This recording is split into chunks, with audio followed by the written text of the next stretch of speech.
She kissed me in front of everyone, her ex-fiancé, the entire office, my trembling heart. And the worst part? It wasn't supposed to be real. Let me rewind.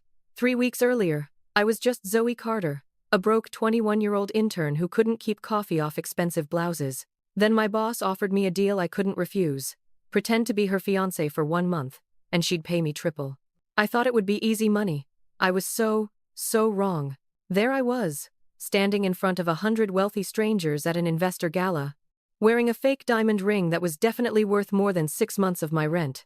I'm perpetually broke, addicted to caffeine, and blessed with an unfortunate talent for spilling coffee on expensive things, like my boss's white silk blouse, for instance. That particular disaster is how my unpaid marketing internship transformed into something far more complicated than I ever signed up for. Ava Blake, CEO of Blake & Bloom Marketing, didn't just need an assistant. She needed a fiancé. "I'll pay you triple your internship salary," she said one afternoon, her voice calm and businesslike. "You just have to pretend to be my fiancé for 1 month." I actually laughed. I thought she was joking until she slid a contract across her desk, complete with an actual non-disclosure agreement. Apparently, her ex-fiancé was attending a major investor gala, and Ava couldn't let anyone know she'd been dumped. "Rich people are allergic to weakness," she explained, as if this made perfect sense. So I said yes. Triple pay, free designer dresses, and living rent-free in her penthouse sounded like heaven. Spoiler alert. It was hell with exceptional lighting. Day 1 of our arrangement, Ava gave me what she called a crash course on being hers. Smile less, stand straighter, stop saying, "Oh my God," every 3 seconds. Meanwhile, I was struggling not to blush every time she looked at me. Why did she have to be so impossibly gorgeous? My brain literally froze whenever she raised an eyebrow. We had to take fake engagement photos for social media. Holding her hand for 5 seconds felt like running an emotional marathon. "You look nervous," Ava observed. "Yeah, you're kind of distracting," I blurted out. I wanted to disappear into the floor immediately after those words left my mouth. That night, I overheard her on the phone with her mother. "Of course she's real, Mother. She's perfect." Then she glanced at me and winked. Perfect? Me? I once used shampoo as body wash for an entire week because I was too broke to buy both. But sure, let's pretend I'm perfect. Our first public appearance as a couple was at the investor gala. Naturally, the first person we encountered was her ex. Beautiful, confident, and radiating villain energy. I smiled like my life depended on it, because in a way, it did. Ava leaned close and whispered, "Relax, just hold my hand." Easy for her to say. Her hand felt like electricity coursing through my entire body. I might have overdone it when I called her babe too loudly at the champagne table. Half the room turned to stare. Her ex spilled her drink. Oops! But when Ava squeezed my hand under the table and smiled at me with what looked like genuine pride, something shifted. It felt real, like she wasn't just acting anymore. That night, riding home in her limousine, she said softly, "You did good tonight, Zoe." For a moment, it didn't feel like a lie. Then my rational brain kicked in with its usual reminders. She's your boss. She's probably straight. She's way out of your league. But my heart whispered back, "Yeah, but what if?" The next morning, she made me breakfast. Actual breakfast, pancakes, coffee, that rare smile of hers. That's when I realized I was in serious trouble. My temporary peace shattered when Ava announced that her mother was visiting tomorrow and staying for a week in the same penthouse with us. This fake engagement had just escalated from awkward to catastrophic. I woke the next morning to the sound of designer heels clicking across marble floors and perfume that smelled like generational wealth. Ava's mother had arrived, and she looked like she could purchase my entire existence with pocket change. "This must be the girl who stole my daughter's heart," she said, studying me like a particularly interesting investment opportunity. We sat down for breakfast together, or as I preferred to think of it, the Hunger Games, mother-in-law edition. "So, Zoe, what exactly do you do?" she asked. Panic mode activated. I assist Ava with marketing and emotional support." Ava choked on her orange juice. Her mother leaned closer. "Well, emotional support is important, especially for my workaholic daughter." Her tone was all sugar-coated daggers. After breakfast, Ava pulled me aside. "You're doing great," she whispered. "Great?" I hissed back. She looked at me like I'm a bad investment. The following days became an intensive acting boot camp.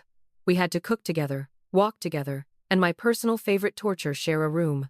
Relax, Zoe, Ava said while scrolling through emails on her side of the bed. How could I relax when her mother had literally said, "I hope you don't snore," before leaving us alone? That night, I couldn't sleep. Not because of nerves, but because I watched Ava fall asleep first. She looked peaceful, like someone who'd finally stopped pretending for the world. The next morning, Ava's mother suggested we host a family dinner. When Ava helped me prepare the salad, our hands touched. I swear, I heard a full orchestra playing in my chest. Dinner went surprisingly well. Her mother actually laughed, genuinely laughed. She even told Ava, "You finally found someone who makes you smile." I froze, my heart hammering. After dinner, Ava walked me to the balcony. "You handled my mother perfectly," she said. "Well, I have years of practice pretending I'm not terrified," I replied.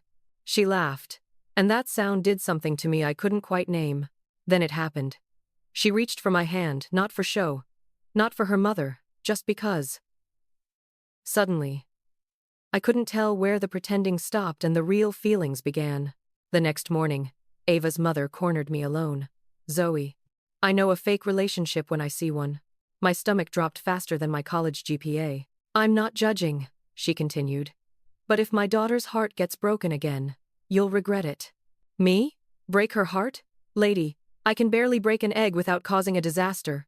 When Ava returned, I pretended everything was fine. But she noticed. She always noticed. That evening, she found me on the rooftop. "Did my mother say something?" she asked gently. My throat felt tight because the truth was, I didn't want any of this to end. "I'm fine," I lied. She looked at me like she could see every unspoken word I was hiding. Then Ava's phone rang. She frowned at the screen. "Who is it?" I asked. She hesitated. "My ex." The silence that followed felt heavier than marble. Her ex, the entire reason for this fake engagement. The reason this circus had started in the first place. Ava didn't answer. She stared at the screen for a long moment, then turned off her phone. "I'm done letting her control how I live," she said quietly. I should have felt relieved. Instead, I felt something I wasn't ready to admit. Jealousy, and maybe love. The next day, I found her in her office, staring at our engagement photos. "Hey, you okay?" I asked. She looked up, her eyes softer than I'd ever seen them. "You've made this month surprisingly bearable," she said quietly. Every word between us felt heavier now. Every look lingered longer. Then the universe decided to add more chaos. Ava's ex-fiancé showed up at the office, uninvited, with flowers. "Congratulations, Ava. I heard you're engaged," she said, her tone dripping with disbelief. Before I could stop myself, I wrapped my arm around Ava. "Yep. We're very engaged. Like, aggressively engaged." Ava nearly choked. The ex scoffed. "Really? Then prove it." Ava looked at me, silently asking if I was ready. Ready for what? Oh no. Before my brain could process what was happening, Ava leaned forward and kissed me. Right there, in front of everyone. It wasn't just for show. Her lips were soft, warm, devastatingly real. My heart completely surrendered. The ex stormed off, muttering about cheap theatrics, but all I could think was, if that was fake, I never want real. Later that evening, Ava stood by the window. "I shouldn't have done that," she said quietly. Though her tone didn't sound regretful, it sounded scared. "Why not?" I asked. She turned to face me, eyes glistening. "Because I didn't do it to prove anything. I did it because I wanted to."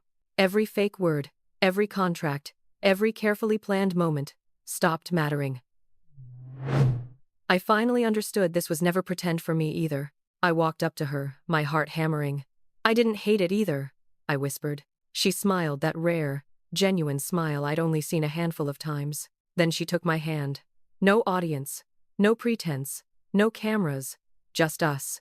"So, are we still pretending?" she asked. I laughed. "Not if you don't want to." That's when she kissed me again, slower, softer, and completely real this time. For once, I wasn't the clumsy intern or the fake fiancé. I was just hers. Ava's mother later claimed she knew from the start, which was absolutely not true, but I let her have that moment.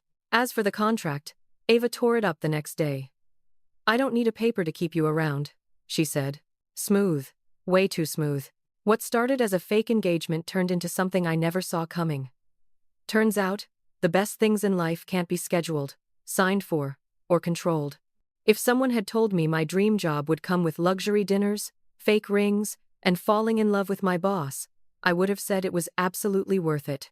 Sometimes the best stories are the ones we never planned. And hey, if you're sitting there thinking about your own unexpected love story, or if this made you believe in second chances even a little bit, do me a favor, hit that like button, and subscribe to Lesbian Lens. Trust me, there are so many more stories like mine waiting to be told. Stories about women, loving women, taking risks, and finding happiness in the most unexpected places. Share this with someone who needs to hear that love doesn't always follow a script, because sometimes, the messiest, most unplanned moments turn into the most beautiful ones. Thanks for letting me share my story with you. Until next time, keep believing in the unexpected.